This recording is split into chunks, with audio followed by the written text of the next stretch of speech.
Hi hello नमस्कार, स्वागत आहे तुमचं माझ्या मराठी कथा या यूट्यूब चॅनलमध्ये। तर कथेचं नाव आहे तो तुझा कटाक्ष आणि या कथेचे लेखक आहे संतोष देशपांडे सर। चला तर मग कथेला सुरुवात करूया। जड पावलांनी एखादी आठवण आपण कशी विसरायचा प्रयत्न करतो त्याप्रमाणे चाललेली लाल परी ला पाहत पाहत मी स्टँडवरून परत आलो।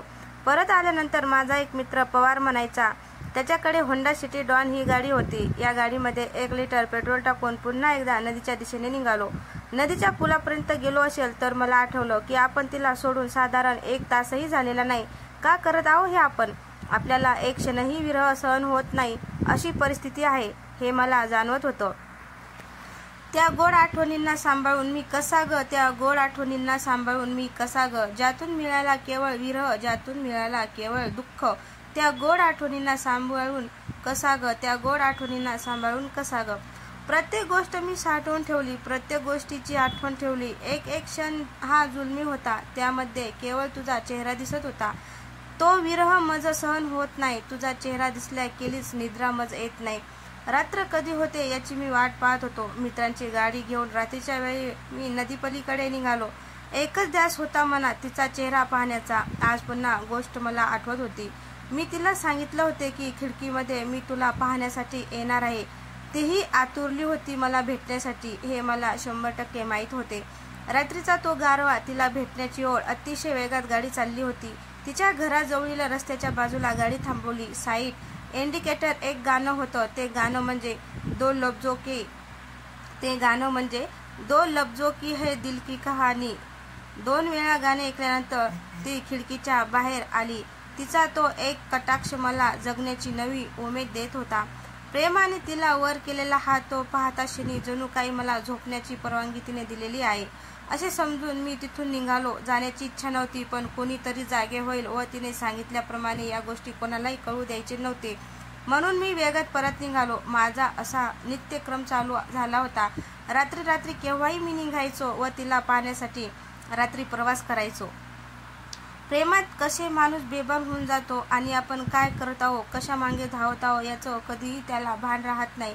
मी असाच प्रेमामध्ये भरकटत चाललो होतो। तिच्या पण एक नजर पाहण्यासाठी मी रात्र प्रवास करत होतो व पुन्हा परत येतो घरी शांत झोपत होतो।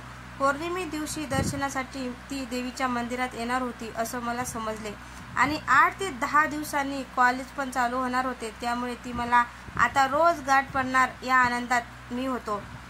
एक महत्त्वाची गोष्ट म्हणजे तिची व माझी रोजचीच होणारी भेटच माझं पुढचं आयुष्य काय आहे हे ठरवणार होती। प्रेमामध्ये विश्वास ही फार महत्त्वाची गोष्ट असते आणि तिचा विश्वास जिंकण्यासाठी तिच्या व माझ्या भेटीला फार महत्त्व होते।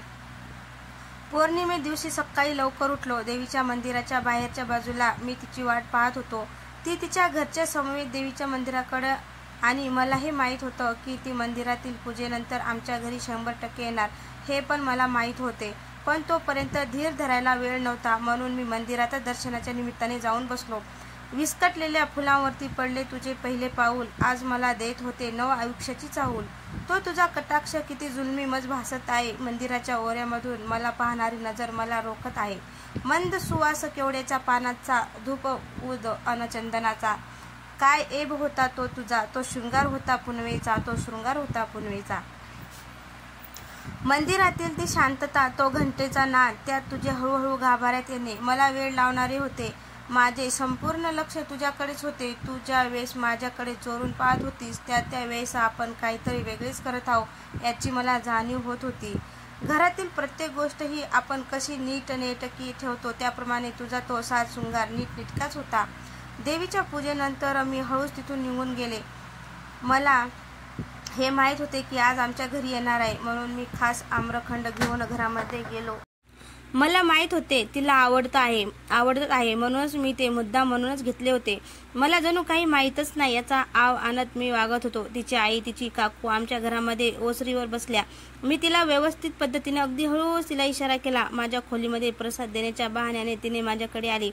मी तिचा हात हातात घेतला, प्रसाद खाल्ला। त्यानंतर मी तिला विचारले, केव्हापासून कॉलेजला येणार आहेस? त्यावर तिने सांगितले, मी सोमवारपासून कॉलेजला येणार आहे।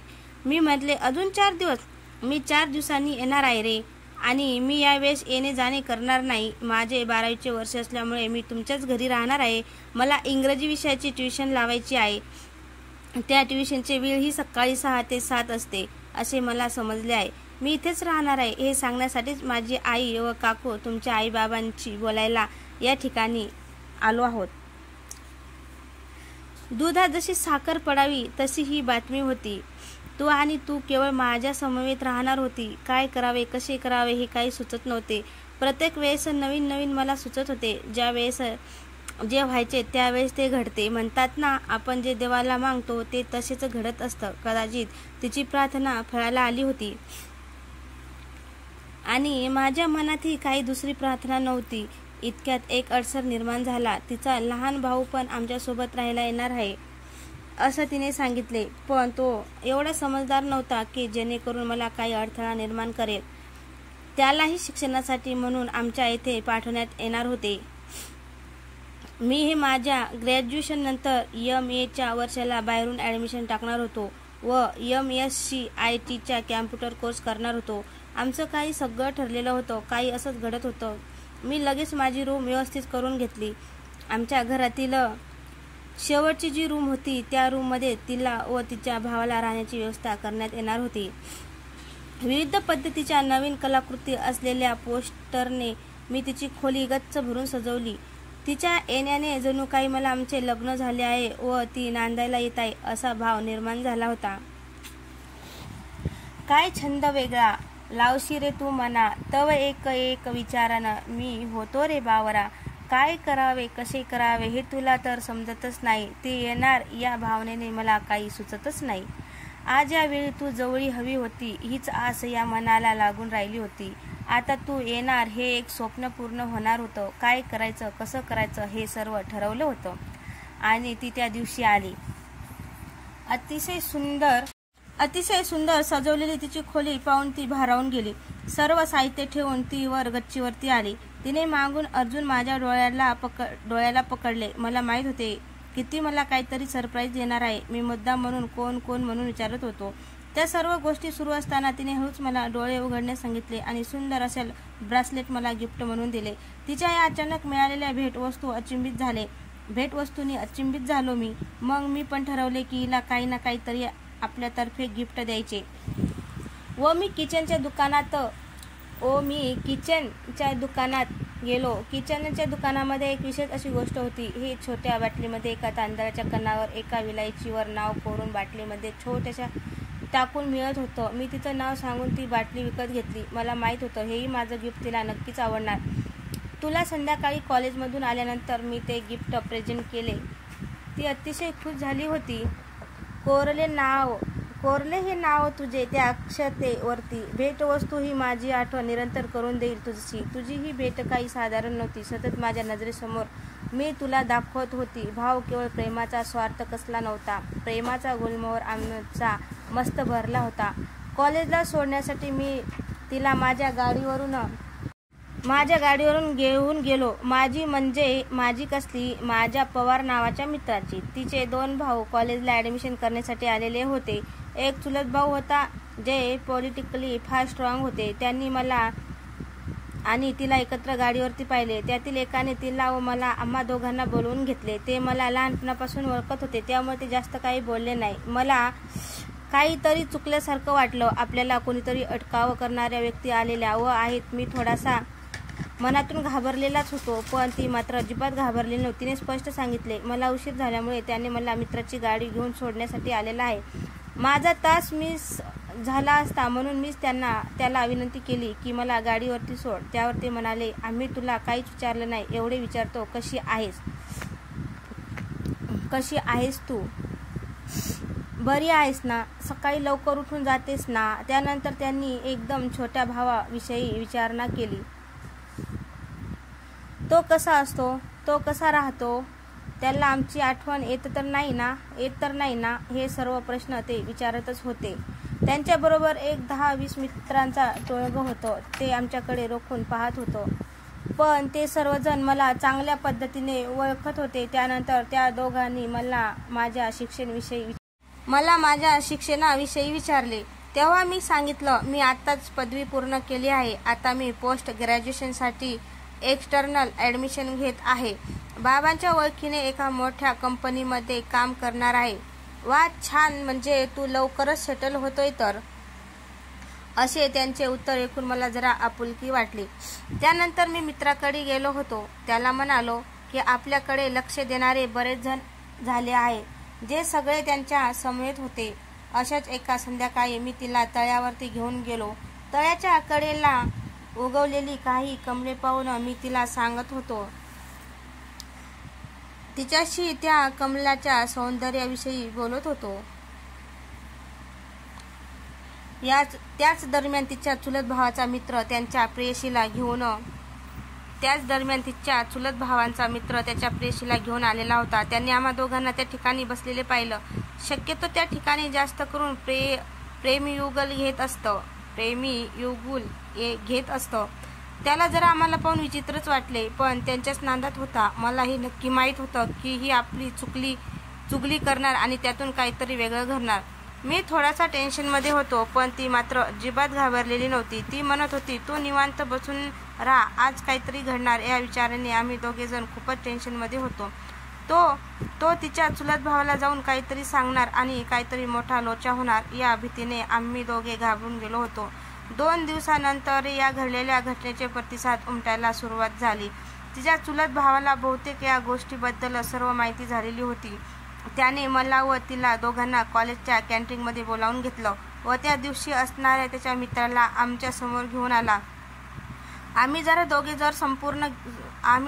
दोघेजण संपूर्ण घाबरून गेलो होतो. पण इतक्यात त्याने त्या मित्रांच्या कासलामध्ये 2 थोबाडीत मारतो व म्हणाला, तू काय आम्हाला असं समजलं का काय? कोणाच्या बहिणीबद्दल, कोणाच्या मित्राबद्दल बोलताना 100 वेळा विचार करत जा. रस्त्याला करणारे एक मुलगा व एक मुलगी केवळ प्रेमीयुगल असतात असे नाही, किंवा लफडेच करणारे असतात असेही नाही. तुझा दृष्टिकोन फार विचित्र असल्यामुळे तुझ्या हातून ही चूक घडली. यापुढे कोणाबद्दलही काही बातमी सांगायच्या अगोदर तू 10 वेळा विचार केला पाहिजे. व तिच्या चुलत भावाने आपल्या बहिणीचे व माझे समर्थन केले. यातून एक गोष्ट अशी घडली, ती त्याचा आमच्यावर किती विश्वास आहे हे मला पुरत कळून चुकलं. आता तर जबाबदारी अजूनच वाढलेली होती. म्हणजे त्याच्या विश्वासाला तडा दिला असेल तर त्याला समजलं तर काय होईल, या भीतीने मी अजूनच गांगारून गेलो होतो. आणि ती पण, तिचं 12वीचं वर्ष असल्याने तिची ट्युशन, एक्स्ट्रा क्लासेस यातून वेळ काढून बोलणं केवळ रात्रीच्याच वेळी होत होतं. त्यात भर म्हणून लहान भाऊ होता. त्यालाने आण करणे व त्याचे ट्युशन क्लास पाहणे पण मलाच करावं लागत होतं. बघता बघता तिची पूर्व परीक्षा आली व एक विचित्र गोष्ट घडली.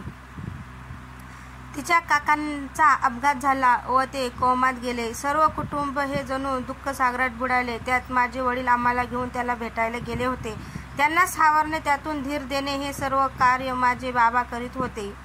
त्यात तिची बोर्ड परीक्षा जवळ आलेली होती. ती पण खूपच टेन्शनमध्ये होती. 8 दिवस गेल्यानंतर तिचे काका शुद्धीवर आले. त्यांनी त्यामध्ये एक विचित्रच इच्छा प्रगट केली. माझ्या दोन्ही मुलींचे लग्न करूयात. माझं काय, मी आज आहे उद्या नाही. तसेच तू पण माझ्या दोन्ही मुलीचे कार्य पण एकाच मांडवात उरकून घे, असे त्याने तिच्या वडिलांना सुचवले. एकदम 6 जणांचे लग्न कसे शक्य आहे दादा, असा प्रश्न तिच्या वडिलांनी त्यांना केला. त्यावर ते म्हणाले, अरे माझंही असे झाले आहे की मला नाही वाटत की मी जास्त दिवस जगेन. माझ्या डोळ्यासमोर सर्वांचे कार्य उरकावे हीच माझी इच्छा आहे बघ.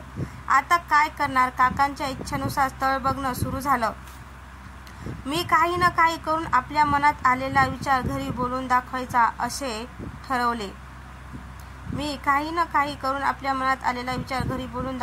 ठरवले. त्यासाठी तिला मी माझ्या मनात जो विचार आला आहे ते सांगितले. त्यानंतर तिचा पण होकार होताच. आता घरी सांगायचं कसं हा प्रश्न उपस्थित झाला होता.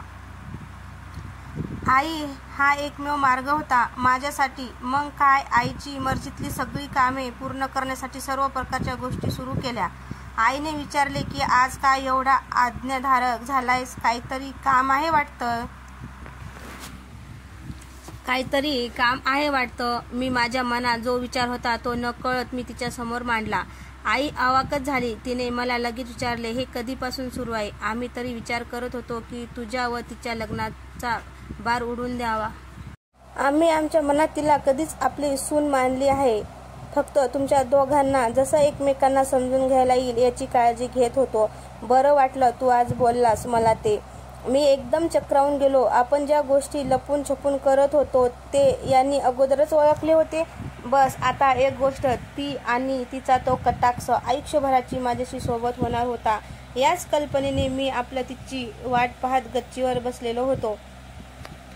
ती अलगद अलगद पाठमोरी आली. हळूवार मऊ ते हात डोळ्यावर झाकू लागली. क्षणभर अंग चोरून बसलो. अनोळखी स्पर्शाने गांगारून गेलो असे तिला मी भासवलो. चाचपल्ली ती पण पुरते ओळखून होती. हा वेळा चाळा आहे. माझा यावेळी बोलण्यात शब्द कमी अन आनंद दुगणे होता. माझ्या चेहऱ्यावर हात तिचा होता. कानात शब्द गुंजून गेले. शरदाचे चांदण आज अंगणी आले. स्वर्गीचा पारिजात सडा जणू अंगणी बहरला. ते तिचे लांब झुंबे कानाच्या पाळीला टेकले. अधीर होटावर एक रोमांच दाटले. उठला शहारा अंगभर. वीज चमकली जणू नभावर. आज तिला कवेत घेतले. नयन मात्र होते तिचे झाकले. लाज ही लावण्याची खून बहरली. ती तिच्या चेहऱ्यावरून हळूवार पटलं. ते नयनाचे उघडले. तो तुझा कटाक्ष पाहून जीवन धन्य झाले. तो तुझा कटाक्ष पाहून जीवन धन्य झाले. तर मित्रांनो, तुम्हाला ही स्टोरी कशी वाटली? स्टोरी आवडल्यास लाईक कमेंट शेअर करायला विसरू नका. आणि आपल्या चॅनलवर कोणी नवीन असेल तर चॅनलला सबस्क्राईब करा. धन्यवाद.